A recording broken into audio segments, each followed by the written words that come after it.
राम जी वैसे तो इतनी मर्यादाओं का पालन करते हैं और यहां बाली को छुप करके मार रहे हैं। अब इसके पीछे कारण एक बताया जाता है कि बाली को ऐसा वरदान था कि उसके सामने कोई पराक्रमी आ जाए उसकी आदि शक्ति बाली में आ जाती थी। तो क्या इस भय से राम जी उसके सामने नहीं गए कि भाई हम त्रिलोकीनाथ हैं, हम कहीं इसके सामने चले गए तो हमारी आदि शक्ति इसमें आ गई तो आधा त्रिलोकीनाथ तो यही बन जाएगा? क्या ये बात थी क्या? ऐसा नहीं। बात क्या थी अब ध्यान से सुनना। एक बार ऋषिमुख पर्वत से नीचे उतर करके हनुमान जी महाराज विचरण कर रहे थे। हनुमान जी घूम रहे थे, वहीं सामने से बाली आया।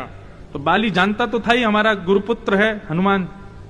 हनुमान जी ने प्रणाम किया, गुरुपुत्र हैं और वो गुरु शिष्य है। बाली बोला कि हनुमान जी हमने बहुत सुना है कि आप बड़े बलवान हो।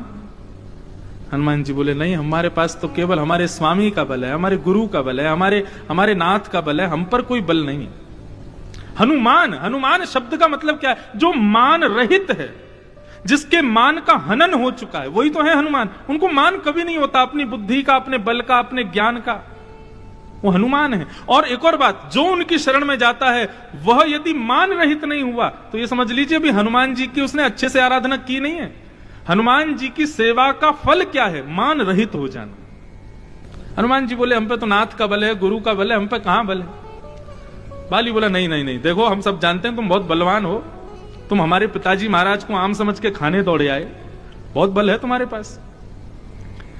अब एक काम करते हैं, थोड़ा कल एक हो जाए, थोड़ी दो हाथ हो जाएं, जरा हम भी तो देखें हनुमान में कितना बल है। हनुमान जी महाराज बोले हमारी इन सब विवादों में स्थिति नहीं है, हम भक्त आदमी है, भक्त विवादों से बचता है। बोले विवाद की बात नहीं, केवल बल परीक्षण करेंगे किसमें ज्यादा बल है।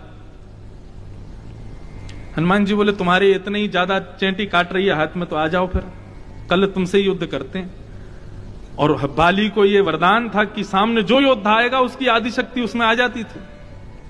बाली खड़ा था कस करके अपना बदन, बोले आए हनुमान जी आज युद्ध करके दिखाता हूं।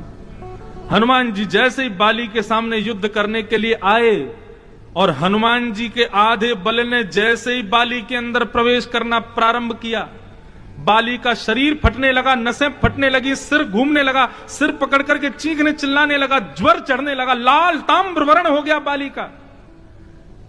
इतने में आकर के कुछ बानरों ने हनुमान जी से कहा आप सामने से हटो नहीं तो मर जाएगा ये। क्यों? हनुमान जी का आधा बल भी बाली सहन नहीं कर पा रहा था। बाली में इतनी सामर्थ्य नहीं कि हनुमान जी के उस बल को अपने अंदर रख सके। तो तर्क ये निकला कि राम जी छुपके क्यों थे? बोले भैया हमारे दास के बल को तो ये सहन नहीं कर पाया, यदि हम सामने चले गए तो सामने जाते ही मर जाएगा, ये रुके ही नहीं।